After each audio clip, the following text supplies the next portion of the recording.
Today's learning target is that I can graph linear equation by creating a table of values.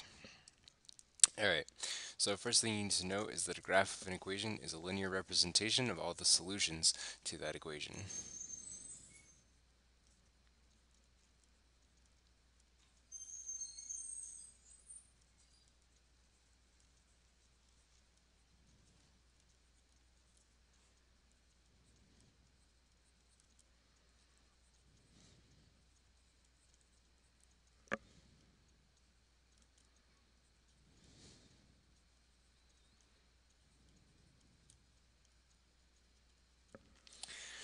Okay, so when we graph a line, that's actually giving us all of the solutions to a particular equation. So any point on that line should solve that equation, make it balanced. Alright, so it says use a table of values to graph the equation x minus 2y is equal to 4. Okay, so the first thing that I want to do before I graph this is to get this in a more usable form. So my first step is to put put equation in function form. So I want to solve this for y. Okay. Um,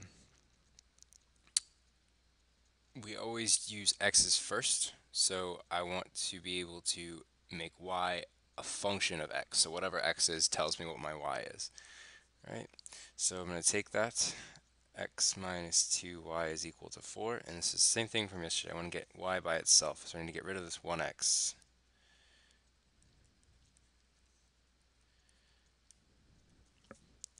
Okay, these are not like terms, so I cannot combine them, so I'm going to write this one first. So we get negative 2y is equal to negative 1x plus 4. Always keep the x first, followed by any variables, or I'm sorry, any constants without variables on them. All right, then divide both sides by negative 2. So we get y is equal to negative over a negative becomes positive 1 half x, forget the negative there, and then positive 4 divided by negative 2 is negative 2. Alright, so I've got my equation in function form. Now I need to go about graphing it. I'm going to use a table, and we're going to use these a lot this year. Let me rewrite this equation. So y equals 1 half x minus 2.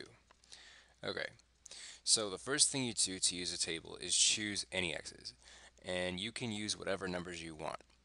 Okay, it's good to be a little bit cognizant of what you're doing, so understanding what this equation is doing. Whatever value for x I choose, I'm taking half of it. So it would be wise to choose numbers that are easy to take a half of, because if I choose an odd number, then I'm going to end up with a fraction. And, you know, fractions are fine, you can use them if you want to, but it's a little bit harder to graph a fraction accurately than it is to graph a whole number. So I'm going to choose x values that are even because I'm taking a half of it. Okay, and I can just choose any values that are even because they should all go on the graph in the same way. So let's make it easy. Negative 4, negative 2. 0 is always a good number to choose. It makes things very simple. Okay, and 2 and 4. Okay, and so what I'm going to do is substitute these numbers in for x. So exchange x for the number.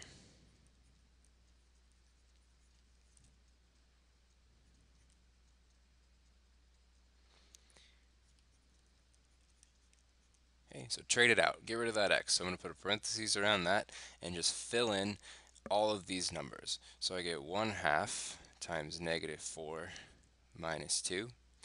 Get 1 half times negative 2 minus 2. 1 half times 0 minus 2. 1 half times positive 2 minus 2. And 1 half times 4 minus 2. So anytime you're substituting in or plugging something in for a variable, I like to put parentheses around it to say that's what's going in there. I'm taking this number and plugging it in right up here.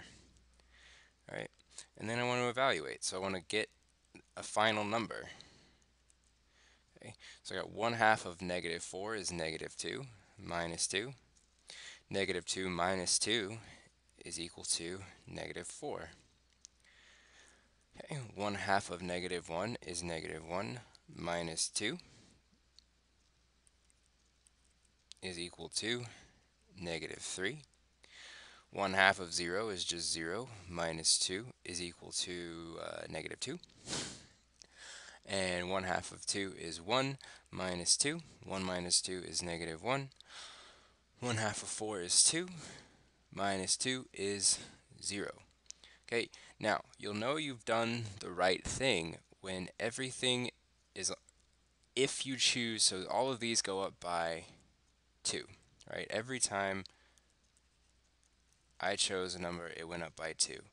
So as long as these go up the same at by the same rate, so not the same necessarily as over here, but at the same rate in general. These all go up by the same, so these should all go up by the same. Each of these are going up by 1 each time. So I know that I've done the right thing. These all go up by 1 each time, these all go up by 2 each time. That's the hallmark of a linear equation. They go up by the same thing. Okay, so now I want to combine these two to create my ordered pair, x, y. So I've got -4, -4, -2, -3, 0, -2, 2, -1, and 4, 0. And then just like the other day, I'm just going to plot these points. Okay, so at -4, -4, so remember start at the origin. Negative in the x is to the left, so 1, 2, 3, 4, and then down 4. 3, 4. I got a point here. Okay, then -2, -3, so to the left 2 and down 3.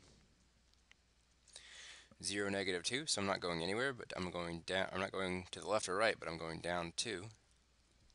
Okay, and what you should notice is that these points should start to come together in a line. Hey, this is a linear equation, so if your points are all over the place, you need to check your work. All right, +2, -1, +4, 0. Okay, and so these came together in a line. I'm going to finish out my problem by drawing in the line. Okay. You can use a straight edge, a ruler, you could just freehand it. Either way, whatever is most comfortable to you. As long as it looks like a line at the end, I'm okay. Alright, so here's my line, and I'm done. Okay, so in general, when you're graphing by table, you should use at least 5 points. That'll help you check that you're doing the right thing. Okay, so guys, want you to try the 2 practice on the back. Be ready to talk about those in class tomorrow, and have a good night.